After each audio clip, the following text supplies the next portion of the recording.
Thank you very much, Tim and Bill. Thank you for that $1 million contribution. You should wear your glasses the next time. Reverend Lehman, to other clergy in the room, their elected officials, Senator Lavelle had to leave. He said, send me your remarks later. I'll be happy to read them then. It's great to see those in uniforms, Chief Bond and your team. Thanks for coming. And to the scouts in the room, in particular, AJ in the back there. Where's AJ? Stand up. How about another round of applause for AJ?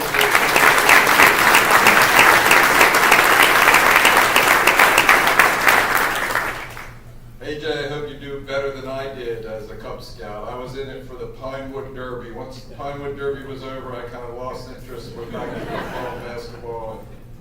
But this is really a tremendous organization, and as I think about the most important job that I have as your governor, which is to make sure that Delaware has a strong and growing and competitive economy.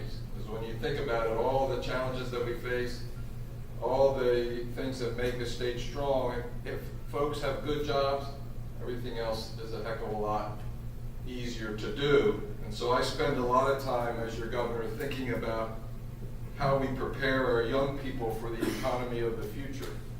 And it's never been harder than it is today.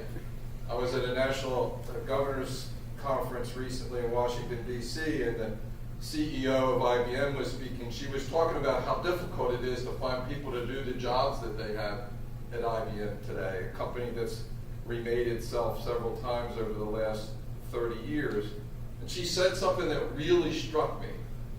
She said that for the young children entering first grade and kindergarten this year, when they graduate from high school so many years down the road, 50% of the jobs that will be available at that time don't even exist today.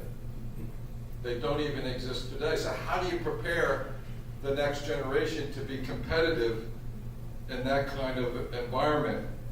As I know, the mission of the Boy Scouts is to prepare young people to make ethical and moral choices over the course of their lifetime. And I can't tell you how important that mission is, particularly for the formation of our young for the future economy. When I was a member of Congress, and I'm glad to be back here in Delaware, by the way, one of the great privileges was to nominate young graduates from high school to our military academy. Just incredible young people that we would see year in and year out. And being here in Delaware, most were attracted to the Naval Academy because it's pretty close over here in Annapolis. And I can't tell you how many of those young people that were so competitive had at the top of their resume the fact that they were a scout, and in particular the fact that they had reached Eagle Scout. As I visit employers up and down our state, I ask them what we in the government can do to make their businesses more successful. And just about everybody says to better prepare the workforce of the future. We need employees who will show up to work on time, who can interact politely with our customers, who are loyal to our company. It may seem like a low bar, but the Boy Scouts have been known for generations that these characteristics are those that you shouldn't take for granted. They're characteristics and points of character that you have to form and work on. The Scout Law gets it right to the heart of this. It says a Scout is trustworthy, loyal, helpful, friendly, courteous, kind, obedient, cheerful, thrifty, brave, clean, reverent. That sounds like a job description for every employer I visited this past year in our state. There's a psychologist from the University of Pennsylvania named Angela Duckworth. She studied a group of cadets at West Point, the best of the best that we send to our military academies. During their first year, the cadets have to go through something that they call beast barracks. For 7 weeks, they have to do physical and mental tasks for 17 hours a day with no break. It's extremely grueling, as you can imagine. And it's when a lot of the cadets drop out of the academy altogether. This psychologist was trying to figure out what the difference was between the kids who dropped out and those who finished and went on to become Army officers. Turns out that the difference wasn't their SAT scores, the difference wasn't their physical ability or their high school performance. It was something this psychologist called grit. Grit, which she defined as a combination of passion and perseverance. And when you think about it, grit and character, what the Boy Scouts form, is really what it takes.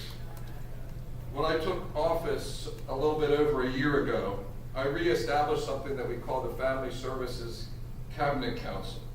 Once a month, I bring together the leaders of all my cabinet secretaries who offer programs that support families and the formation of our young people. The Department of Education, the Department of Children, Youth, and their families, the Department of Corrections, the Department of Safety and Homeland Security, the Department of Health and Social Services, and the Department of Labor. The purpose is so that we can try to coordinate all the different ways, social services and ways that we touch Delaware families to make sure that no one is falling through the cracks. As part of that effort, I've really come to understand the critical role of non-governmental agencies like the Boy Scouts in the formation of our young people. Some of the most difficult problems we're trying to address here in our state are really, really tough, and we need the help of both government agencies and nonprofit agencies alike. It's a cliche for sure, but it takes a village. It takes all of us to educate and form our young people to be the workforce of the next generation. One of my favorite things to do is, as governor, and Dr. Holliduck invites me into his schools from time to time, is to visit schools across our state. And I see up close and personal our obligation to children that come from very different backgrounds. Recently, I was in a Head Start facility in Northeast Wilmington. So by definition, these children are 3 to 5-year-olds, and they come from disadvantaged backgrounds. And it was amazing. I don't know how many people know the book Pete the Cat, but I was reading Pete the Cat to these young people to start off the day. And what a great way to start the day. And later that day, I went out to Hockessin, to North Star Elementary, very different areas of our state. And a bunch of students had gotten together for Earth Day to develop a program to show how important it was to save the earth. And as I was leaving that meeting and those children with a big smile on my face, I thought about our obligation to each of these children, no matter where they grow up, if they're Sussex County, all the way up to Claymont, where I grew up. That's our responsibility. And that formation is one of the best things about the Boy Scouts, I think. That's what you do. And you do those things that the government doesn't and schools don't do quite as well. You can take kids from 2 completely different family backgrounds, put them in a troop together, and the differences no longer matter. Our former governor, Jack Markell, used to say, and I love this expression, that Delaware is a state of neighbors. And when you think about it, we really are. We're small, we know one another, we're there for one another.